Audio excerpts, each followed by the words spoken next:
All right, so yep, started the webinar. Okay, sorry. Do we have to do anything to summarize what we did such far, or should I do that at the end, Michelle?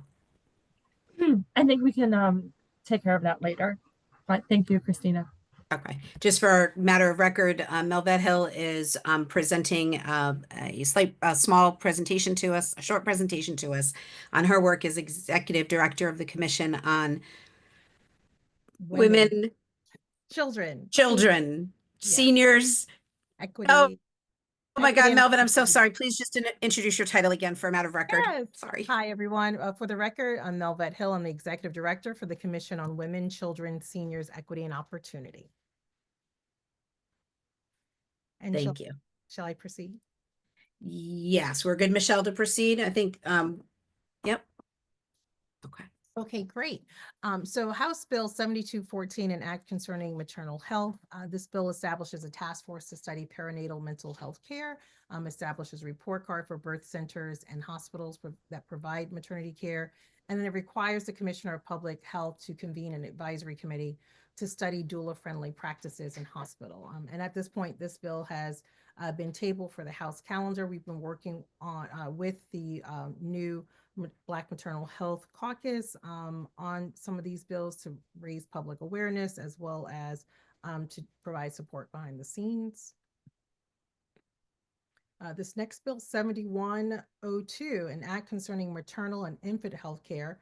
So this bill develops a strategy to increase birth centers and birthing hospitals in underserved regions of the state with a high percentage of Medicaid recipients. It also increases Medicaid reimbursements for doulas, yay, and it expands the role of fathers in supporting maternal and infant health. So both bills, the previous one, 7214, and this one, actually it's 7102, not 04, support reproductive justice aligned policies improving lives of Black mothers and birthing women to improve reproductive health disparities and inequities. It also includes birthing facility accountability, lactation supports, and maternal mental health, which are all very important.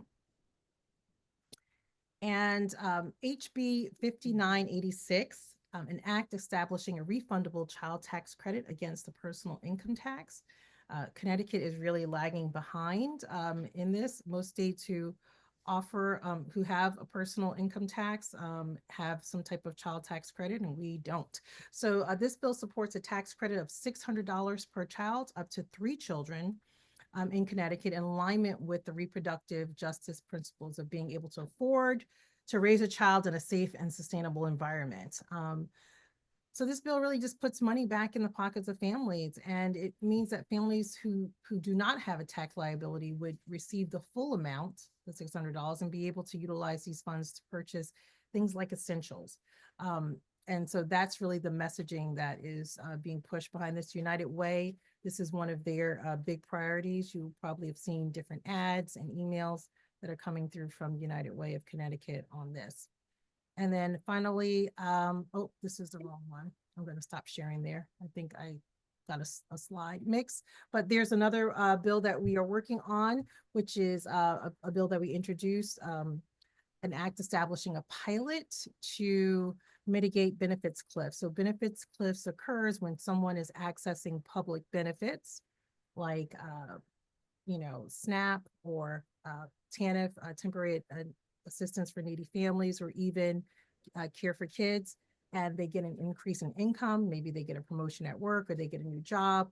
Now their income increases and their eligibility decreases. And so they might lose certain amounts of benefits, or they might lose Husky altogether. And so we call that a cliff. And so we have been working with our 2-generational initiative that Christina mentioned for a number of years on the benefits cliffs issue. We were one of the first states to take this on as an issue and something that we wanted to see change and to work toward. And so last year we did a study, a feasibility study to see what it would look like to do a pilot, and there was a bill for that. We did the study, we offered up our recommendations, and so now we've introduced this bill so that we can actually run the pilot. We are also working with the federal government. Prior to this new administration, we were in talks with Congress to do a pilot with Maine. where the two states would test out the federal government allowing us to have our own pot of money. So to take whatever public funds we were getting for public benefits and pool them so that we could determine when people would be phased out of benefits. That is obviously very much on a pause. But we wanted to at least have a planning year where we could start to strategize on running a pilot. So this is what that bill would allow us to do. And then I want to share a couple of events really quick. You're fine, Melvin. You don't have to feel the need to rush. We Okay, I'm appreciate sorry. hearing I'm this. sorry. This is my legislator voice. I'm talking to legislators. I only have like a certain amount of time to get it out. I know. It's like, let's go, let's go. I get Anything it. can I get out in their ear? I'm sorry. No apologies needed. This is a no sorry space. Okay, all right. Well, no, I'm not sorry. I apologize for going quickly. I'll slow it down since I have a captive audience. You're not going anywhere. I've got you here in Zoom. So when we're thinking about women in the workforce, and so now I'm shifting to some of the events we're doing or the presentations we're doing.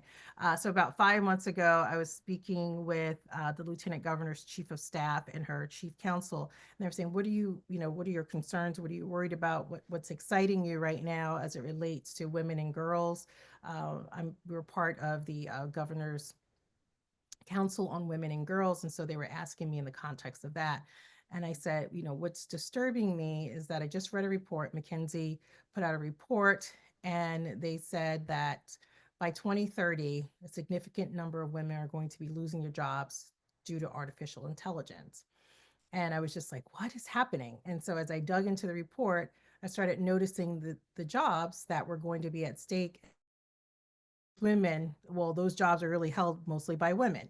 And then also we kind of break it down and we disaggregate the data, we see that a lot of those jobs are held by women of color. So some of these are entry-level jobs, some of them are office jobs. So I presented to the Council on Women and Girls. It was just last week. And finally, as her folks were on maternity leave, and we finally made it happen. And so I'm just going to share this one slide with you. There's a whole presentation. I can also just send out the recording to you as well as the slide deck, but it was recorded by CTN and I think it's on YouTube.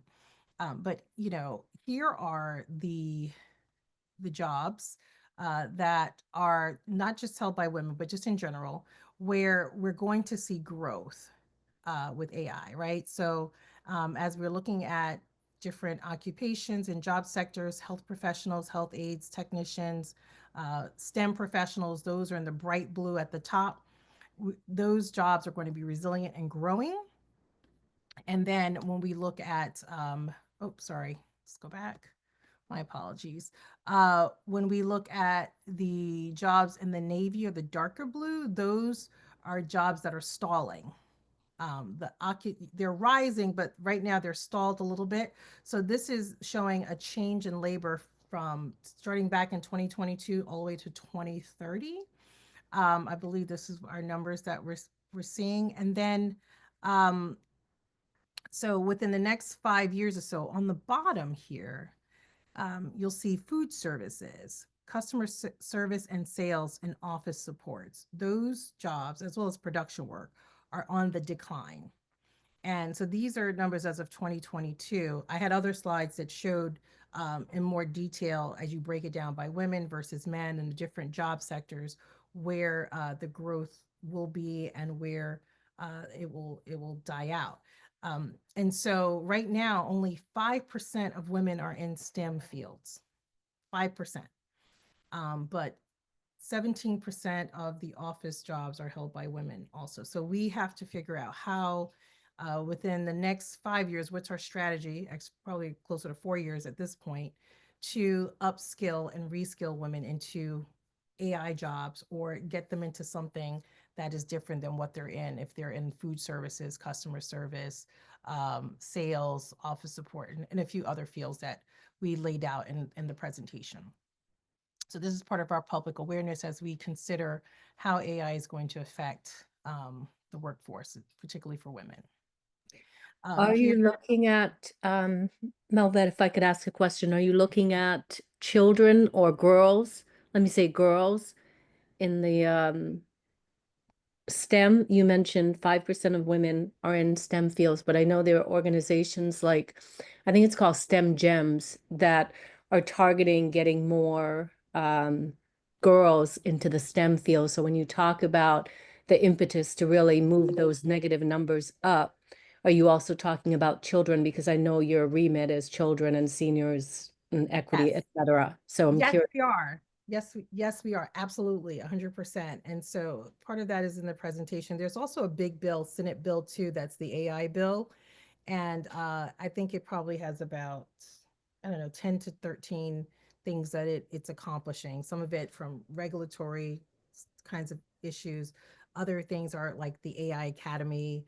And so there's currently an AI Academy. They're looking to bring AI Academy to like pre-K and kindergarten as well. So we are having the conversation. Senator Maroney is the genius behind that bill, and we've been working with him for a while. I have done some work with him as well on a strategy to for people to understand the complexities of the now, what is happening now, to what needs to happen in the next 20 years, right? And building a pipeline, yes, of course, with children, right? So I always say if kindergartners can code and they can do 0101, we can start teaching AI. I would also add that I'm part of Quantum Connecticut, which is that public-private partnership between Yale and UConn. And you may know that the governor has invested $100 million in quantum computing and AI innovation. And so AI is now, quantum computing is coming, right? It's like just around the corner. And so I'm sharing space with the same conversation, like just like we have to get people ready for AI, we have to get them ready for quantum computing. It's not for everyone, but it is for many, right? And if this is what the future of industry looks like, then we have to start with our little ones. We have to start with the littles and get them excited and interested in these kinds of things, right? So that is a conversation. Part of that bill, Shannon does cover that. And we're trying to have the conversations with the Department of Education as well to get them intrigued and interested in what's coming. Thanks, Shannon. And just we're very excited. Actually, there are not two Shannons with the same exact name. We do have a member of the public that has joined us through one of our links. And I happen to know who she is. So Simone, welcome. Just as a matter of record, and we have to just follow the variety of Robert's rules and protocols. Simone is here as a member of the public. So only during the public session. So we'll open then, and I know you probably understand all those rules. So thank you, Simone, for letting me say that delicately and not awkwardly. But we are excited to have a member of the public interested in also hearing this. So thank you for being here. Melvet, back to you. Oh, wonderful. Thank you. I'm sorry for those who are watching and listening on the screen, right? So I didn't have her name on the screen. All good. All good. Nope. She says she's two Shannons. Okay. We're good. Okay, so thanks so much. So those things, yes, we did address. We also hosted prior to my presentation with the Council on Women and Girls, we hosted an equitable AI forum where we really it was a great morning. Let's see. Is this good? Can you see the screen Yep. where it says equitable AI? Okay, great. So this was part of our Black History Month programming, and we really wanted folks to see the impact of AI on communities of color. This is just one slide, but we went into different areas. We also talked about legislation in Connecticut as well as across the country, but really looking through AI through the lens of healthcare, housing, workforce, and education, and especially looking at, you know, algorithm discrimination and how that creeps into housing and employment and all the other things. So again, this affects women as well in all of these categories. So that's one way we were raising awareness, as well as having some really good conversations and cross collaboration across sector. I am most excited about this slide. So I'm a woman who is of a certain age and loving it. And this is a conversation we normally don't have. So we're hosting an event Saturday, May 3rd. And has to do with women's health, right? It's Real Talk, Breaking the Silence on Menopause. We're hosting a screening of The M Factor, which is a movie about menopause and perimenopause. And we'll have an expert panel. And we're glad to be partnering with UConn and the Aurora Foundation and the links to host this event. We are telling people bring a hot friend. It's a hot topic, bring a hot friend, right? And there's a pun intended there, but just a day to normalize this thing that happens to women, and really invite people to bring not just another woman, but to bring a daughter or a sister or auntie. And we're also inviting men to the space so that they too can learn, right? And also understand. So that's kind of what we're doing. Here's my contact information. If anyone wants to reach out, I'd be glad to partner, also answer questions. And we're also in the business of hearing issues that concern our constituents. So thank you so much. We appreciate the time to be able to share. And if there are other questions, I'd be glad to answer any questions. Great. Oh no, did we lose there? Okay, no, we didn't lose anybody. I was like, great, thank you. Any commissioners? Thank you. Using the raise your hand function. I appreciate it. Sharon, jump in. Hi, Milvet, Sharon Benante. Thank you so much for joining us. You're doing some really incredible work. I just had a quick question about, I noticed on your site you had a group called LGBTQ plus Justice and Opportunity Network. I didn't know if you could tell us a little bit more about that, how that relates to you. And I also heard there might be like some sort of funding that you guys were trying to get. I don't know if you know about those specifics, but I'll hand it back to you. Yeah, so part of the work of the commission is, we have our subcommissions, and then we also administer and I would say convene different councils, task force. We probably have about 40 that we do that are statutory requirements, and then we probably attend like 50 more literally. And so the LGBTQ plus network was in legislation. They put it under our umbrella to provide us a place for them to live. The funding comes through the judicial branch. And they really focus on, so we have a fellow who administers the network. His name is Will, and he does most of the good work over there. They have a board. And so we are, I would say, we help support them in their efforts, but they are not a subcommission, but very much independent in what they do. For us, we do have policy analysts that work together with the network on issues, especially when it comes to, school, SEL, like social emotional learning, bullying, legislation. Right now, we're working on trying to look at how some of the Title IX rollbacks have affected discrimination policies in schools, and how students are being penalized or held accountable for bullying behavior, especially for students who are in the LGBTQ community. They have their own campaign where they are requesting additional funding, and we're supporting that as well. So I hope that answers your question, but it's good work. We're good partners with them. Yeah. And we sit on the network as well. Okay, great. Thank you so much. Thank you. Any other questions for the commission? And then we'll open it up to the public if there's any additional folks joined as well. Sharon? I had one more quick question. You talked a lot about the impact on AI on women. Was there a specific, and you talked about STEM, was there a specific bill that you're working on that related to that? Yes. So Senate Bill 2 is the AI bill for this year, Senate Bill 2. Okay, great. Thank you. You won't see much in their language about women or in particular, right? But that's the big omnibus bill that has all the things in it that we hope we can get through to Yeah, get us to that's some of that education, workforce training, things like that.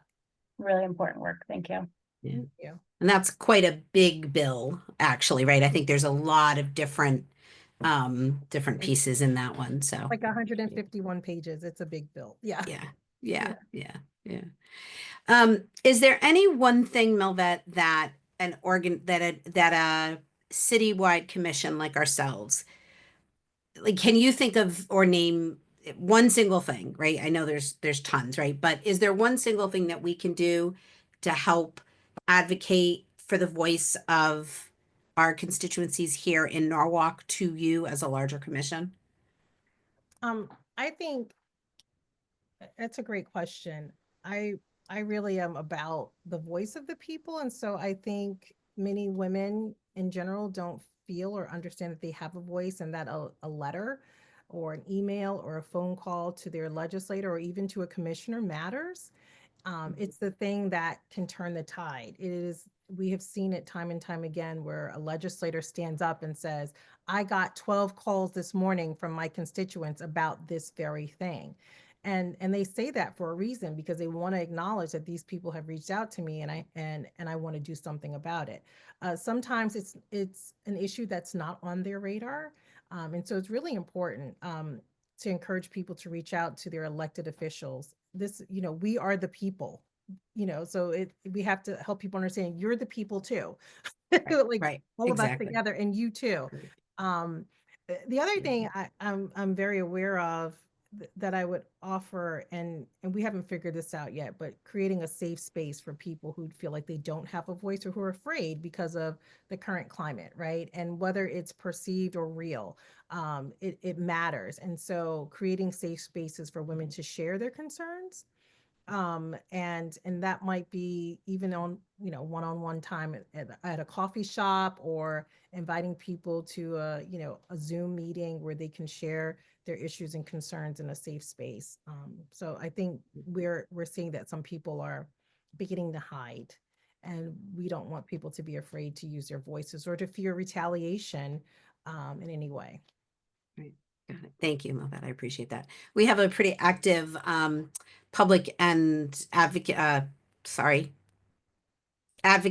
and policy committee that actually Sharon, Emma, and who am I missing? Jasmine? Yvonne. Yvonne serve on. And I think that's actually later on our agenda is some guidance that they'll have for us as well. So I appreciate it. Michelle, can I open it up to the public for comments? Absolutely. Okay. Is there any comments from the public or questions that about the presentation? If not, we'll continue with the agenda. I would be curious about it's Simone. I would be curious about what McKinsey research you were quoting. I know the Lean In, McKinsey and Lean In have a lot of information around women. Is that what you're quoting when you were talking about McKinsey before, or is there additional research? There's additional reporting. There's the Future of Jobs report that came out by McKinsey Global Institute, and a number of other reports. Okay, thank Um, you.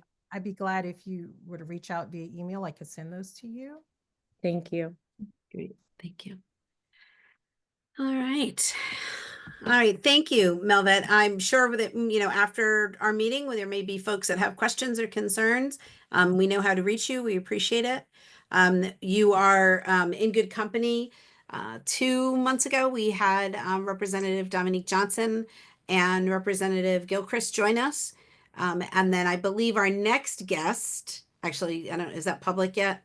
I'm looking at Sharon or Emma to nod their heads. If our next guest is public yet? I don't Not see yet. why not. Okay, I mean, so Sharon disagrees. gotcha. So Lieutenant Governor Susan Bysowitz will be joining us at our next meeting. So you can see that we have a strong desire to hear.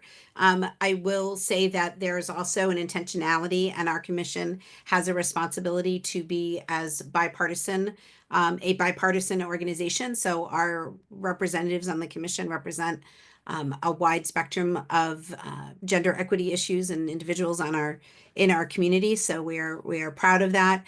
And sometimes it's a challenge, but we're all here to work together and support the needs of our community. So we appreciate you, Melvette, being here. Thank you very much. Thanks so much for having me. Thanks. Great. All right. So, Michelle, are there any other public members for comment? No. I just muted myself. All right. So seeing that there are no further public comments, We will now continue with the agenda, first with old business, followed by new business. Excuse me. So, under old business, I had just put this up there. And honestly, the order, we probably should have done committee updates first. Can I make a motion to just reorder the agenda if we have to be that formal? I think committee updates would be best to be next under old business. Thank you. Thank you, Sharon. Is there a second? Thank you, Joy. All those in favor? Yes, thank you. So, committee updates. Let's start with, we will do community outreach. Since unfortunately Sarah has left the council, she was on the commission. She was on that committee. Jasmine and Shannon, and I don't think we've had a chance to meet. So I know you all haven't had a chance to meet, correct? So some outstanding, I think, conversations from there that we talked about last week. I know Jasmine had asked for some feedback about social media and our role with that. Jasmine, do you have anything you need from us or want to bring us up to speed on around doing some outreach on social media? Well, just what was submitted in the email, just so that it's not just, myself answering, those questions. So this was regarding just kind of an announcement to social media with our name, who we are, kind of like reintroducing, just to bring us back on people's radar. So that's what, we kind of want to do next. And then Esther had also mentioned maybe even like a group picture. And then Christina, you mentioned maybe just like a Zoom photo, or I don't know how realistic it is to arrange a meetup for a picture outside City Hall or something, just so we could have something going forward as we continue to put things out. But yeah, the city agreed that they would do a kind of like a reintroducing post for us, and just who we are, our mission, and our picture, and then also like when we meet. Even though it is listed already on the city, as I was explaining, not the average person is just checking city websites. Just to kind of put it on the city's page would be helpful. So that's kind of where we are for the social media post. Great. So for the commissioners, you'll see an email from Jasmine on March 26th. If you can just make a note to take a look at that and respond to her with any additional feedback. Also giving Michelle some grace. We know she's just back today, but we definitely do want to follow up on the inquiry. And I believe I had checked in with Esther and she referred us to you, Michelle, about either a social media page of our own. I was trying to find my notes. So that maybe between now and the next meeting, Michelle, if we could just chat about that. I know that there is another commission that has their own social media page. And that might be a way that we could have told the whole world that Melvette was here this evening, right? And so that there would be an opportunity for more public engagement. So if it's okay, I'll continue that conversation with Michelle, and Jasmine, is okay if we loop you in so that you can kind of continue to steward that piece of work? Okay, great.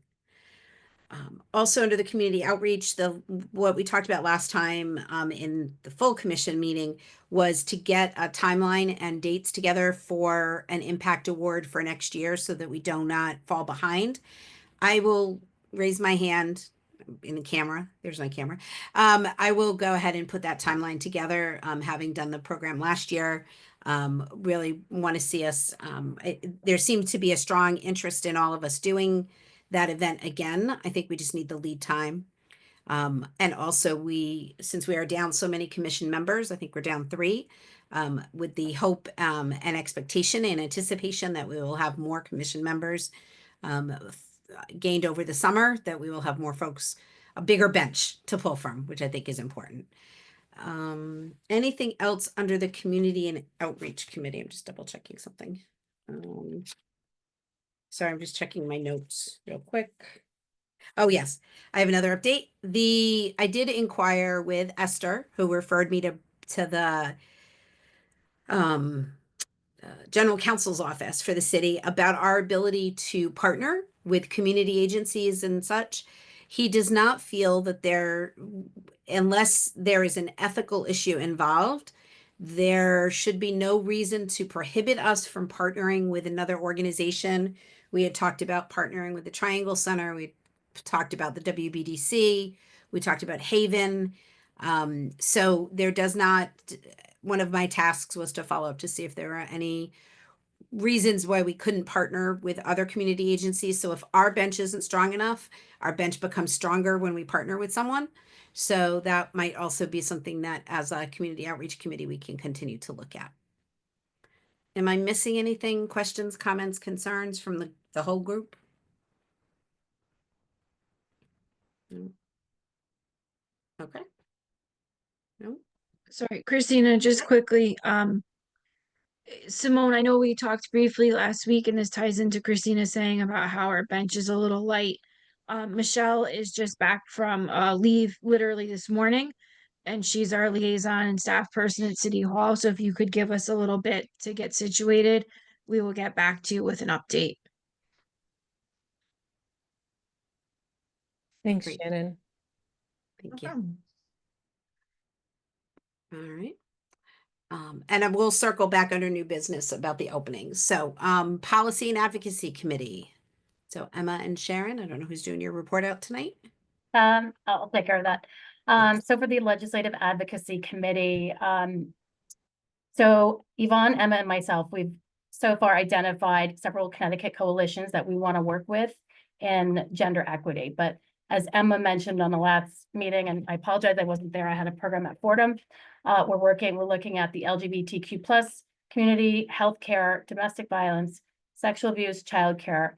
And as Melvette mentioned, all of these areas intersect, right? So we're finding that there's a lot of things that multiple groups are working on together. So as we look to establish these relationships and these coalitions, we're trying to think long-term, right? Like build relationships with them so that we can get this legislative advocacy committee sort of off the ground and moving. Over the past month, we've had calls with Equality CT Coalition Against Domestic Violence. We were also joined by DVCC, which is of course in Norwalk, the Domestic Violence Crisis Center. We have a couple of other coalitions and organizations that we're going to reach out to over the next month. And after this call, we want to talk to Christina just to kind of run through how it is moving forward that we want to present on letters that we want to write from our committee, and how do we vote on that? And how do we vote on ones that we need to quickly turn over and ones that will take a little bit longer? Emma, do you have any other updates? Did I catch everything? No, I think that's pretty much everything, Sharon. Thank you. Okay, good. That's it. That's it for our group. Any questions? I was muted. So Sharon, to your question there, I wonder, and forgive me if I flaked and didn't hear this, right? But the letter writing advocacy, it almost can be twofold. It could be what we as a commission, right? If there's an issue, we want to do a letter advocacy campaign. We as a commission Right. would have to vote on, right? So there's a formality to our quote unquote endorsing or supporting a particular letter advocacy. Right. However, does that prevent us from advocating advocacy, meaning letting the city of Norwalk know that the commission, and I guess this is a protocol question, can we as a commission say to the city, here are 5 issues that we've drafted templates that you can use. Here's who to send it to, et cetera. So what we do as a commission would be one action, but then also encouraging our constituents to also advocate using templates. Is that something within our purview as well, I'm assuming? Or is that a question we have to confirm? I think so. I don't think we need to run it by the city, right? I think we've all been appointed, right? Correct. We'll bring it up during the agenda, but I think it would make sense for us every now and then to touch in with our state reps, let them know it's coming, and to see if they have any feedback. Because I think that's an important part of the process too, so that I agree. they know that we're advocating in certain directions. Right. Fair enough. Okay. Does that sound good? Mm-hmm. I don't know. It's like building this all out from scratch. We just really Yes. want to leverage this commission and our group to make change. So And our voice, as we've heard Yeah. before. our Thank group, you. yeah. I think as long as we get public feedback as we go, right? Correct. I think we're okay.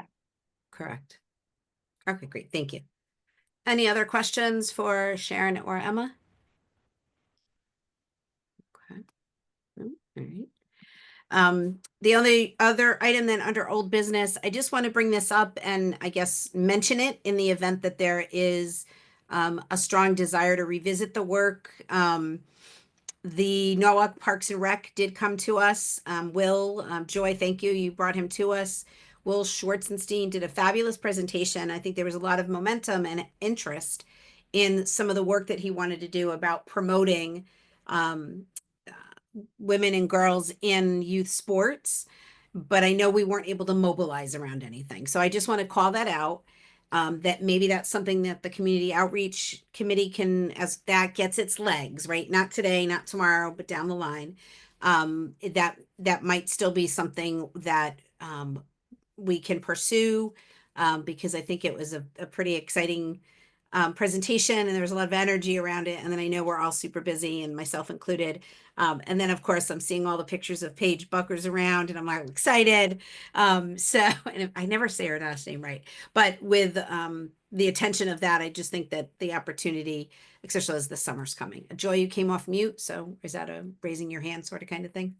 I'm more than happy to talk with Will. Yeah, I'm more than happy to talk to Will Schwartzstein. Actually, I have a meeting with him tomorrow, but Okay. also I didn't take credit for getting him to speak. That was my first meeting, and I was so excited. He was our speaker. Oh, gotcha. That's right. Michelle had brought him in. Thank Yes, you. thank you, Michelle. Well, Yeah. is there, unless if, I'm just wondering if as a commission, would we want Joy to maybe ask if there was one or two things that the commission could do to support what his from that presentation he did, if there was one or two things that we could do to support that mission, are we as a commission comfortable with Joy asking that question to get that feedback? Sharon?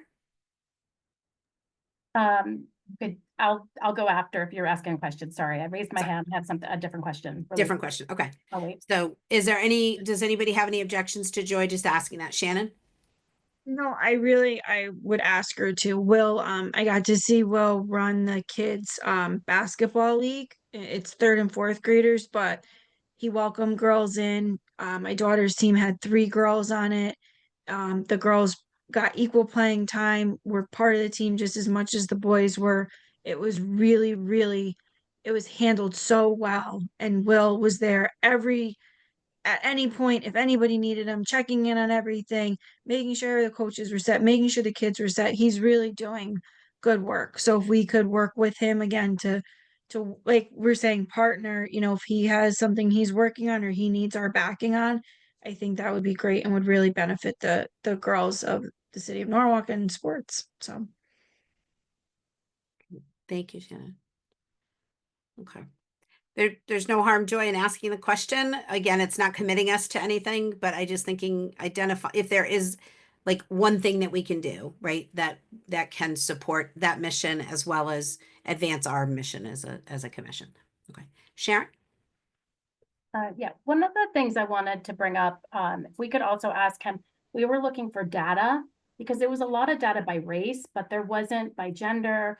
And I think that's Good really point. important as we move forward to look at data. Like, yes, Yep. we want to support him, but we also want to know where were we, where are we heading? Like those numbers are so important. So if we can try to get our hands on those, that would be fantastic. Great point. So data and one thing. So we won't say two things. We'll say one thing. And then the reaction to the data can be our number two thing. Great. Thank you. Anything else under old business? No. Okay. So moving on to new business, commission engagement and vacancies. I was looking for like a really good quote that just thanked everybody for their willingness to give and give and give and give. Because I think everybody on this commission gives and gives and gives in many parts of their life and in other both volunteer and non-volunteer and the roles that they play, mother, sister, caregiver, wife, spouse, partner. We give and we give. And then at some point we have to give time to ourselves because then we run out of energy to do everything that we want to do. So I I'm preface that because I think grace is important, but I also think, but I'm also of the mindset, and Shannon and Yvonne and I met actually to really talk about this. And everybody's here, so you're here. Thank you. But we definitely want to continue to try to identify some additional commission members to help round out our team. We all of us can't commit to everything all the time, but if we support each other along the way, then we can sort of make small incremental steps. And I think what Sharon and Emma and Yvonne are doing with the legislative committee is really good. It's steady, slow and steady. We're to getting to the point where I think there's going to be some really great product and something that we as a commission can stand behind and support. So I appreciate that. I'm really asking and charging everybody on this call, including our guests, if you can think of someone who you think would be good candidate to be considered for the commission, please let us know so that we can send them the information on how to go about being considered. Final decision is made by the city of Norwalk. And it is important that we are aware of names that are coming forward, not for a judgment, but just to know that names are being forwarded, and then we can support and say, hey, so-and-so's applied. We'd like to check in on their application, to kind of hold the feet to the fire to make sure that these commissioners are getting approved. And that's, all the work that Sharon and the committee did last year on diversification of committees. We don't want to lose track of that. So right now, we as a commission need to fill 3 seats. I will send a summary email as to what political status, or we don't do zip codes. I think we do political status. Correct, Michelle? I know other commissions have to do zip code, so the whole city is represented. We're not by district. District, right, not zip code district. Thank you. So I will send sort of a summary so that folks, so you can think of your network, because the other piece of it is we have a lot of folks rotating off this coming June. So Yvonne, Shannon, and I are going to really start to talk about some succession planning. I hope I've made it look easy to be chair, but again, I think it's important that we start thinking about that. So just putting that out there. Appreciate everyone's support. Any comments, reactions, questions, things that I didn't represent accurately, or things that you want to question? Full engagement and full transparency here. So Sharon. Yep, just for anybody listening, we can also take in high school students. I think it might be really interesting to have somebody from the next generation join us. So I just want to make that clear, that there is, I don't believe, like a certain age. No, we asked that before. Obviously, You are correct. high school would be known below that, but yeah. Yeah, you did mention that, Sharon, before. We did ask that before, so thank you. Good point. Okay. And then lastly, oh, sorry, go ahead, Shannon. Michelle, again, I apologize on your first day, but can you try to get us a little bit of an update on this IT website changeover situation? Because when we go to look for our information on our board and stuff, it takes you to the old one, but we're being told that that's not the right one and you need to try to find the correct one. And I'm just trying to understand, especially for the public, how people are able to get accurate information. Hi, Shannon. Yeah, this is the first time I'm hearing about it. If there's an email chain that you would be able to loop me into, or we can just exchange emails this week so I could figure that out. Yeah, happy to help. Okay, perfect. Thank you. Well, yeah, there is an email chain. I'll loop you in tomorrow or Wednesday. Let you get settled by a day or two. Maybe next week. It's not Yes. 911, but it's just something, especially with transparency for the public. If I can't find our agenda and our meeting minutes, I don't think somebody who's looking to become involved is going to be able to find them. So Fair point. Fair point. And then the only other piece is just sort of the update on I want to call it a portal, but that's my work brain. The QR code where people can sign up to express their interest in the switching of the websites. That seems to have become a little less prominent. So we'll put that all in a quick outreach to you for the city to consider that.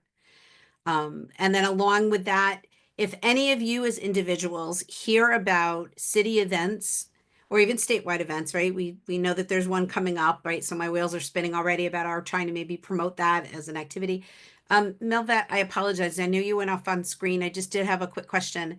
Is that screening of menopause, the M word, is that is there any remote option for that? No, No. Okay. it's going to be at the legislative office building. There'll be- Okay. But no remote. All right, thank you.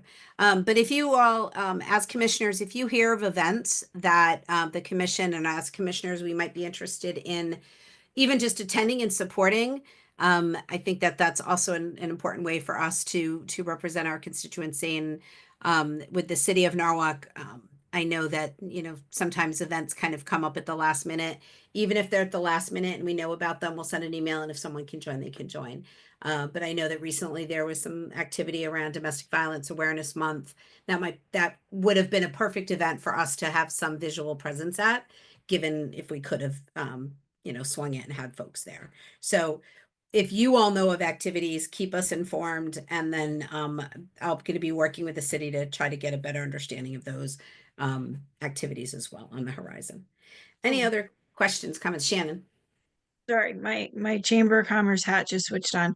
I'll send an email maybe separately with the date and the details, but Norwalk Day is coming up at the Capitol next month.